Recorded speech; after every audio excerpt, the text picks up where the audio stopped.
আমরা প্রায়ই মাছের নানান পদ খেতে ভালোবাসি। মাছের কালিয়া, মাছের ঝালো, ফিশ ফ্রাই নামক নানান রকমের পদ।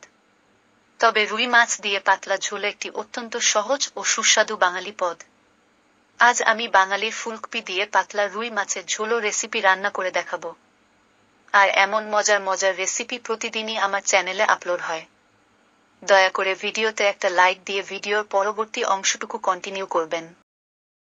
প্রথমে রুই মাছের পিসগুলোকে ভালো করে নুন হলুদ মাখিয়ে কড়াইয়ে তেল গরম করে তাতে ভেজে নিন ও তুলে রাখুন। তারপর সেই গরম তেলে ফুলকপি এবং আলু হালকা করে ভেজে তুলে রাখুন। এরপর মাছ ভাজা তেলের ভিতর আর একটু তেল দিয়ে দিলাম। তারপর কড়াইয়ে একটা পেঁয়াজ কুচি দিয়ে দিলাম এবং এটি সোনালী আকার হয়ে এলে দিয়ে দিতে হবে 1 চামচ সরিষার বাটা, 1 চামচ জিরে বাটা ও 1 চামচ পেঁয়াজ বাটা।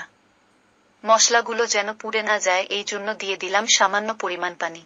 এখন দিয়ে দিব 1 চামচ হলুদের গুঁড়া, 1 চামচ লাল মরিচের গুঁড়া আর দিতে হবে স্বাদমতো লবণ।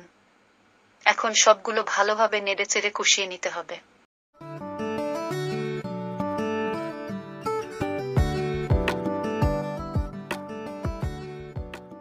মশলা থেকে তেল ছাড়লে আলু ও ফুলকপি দিয়ে দিন।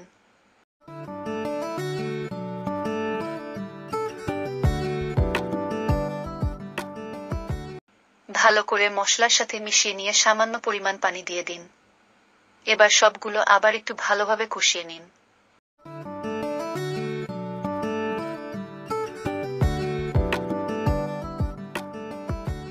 দশ থেকে 15 মিনিট ভালো করে ঢাকনা বন্ধ করে ঝোল হতে দিন।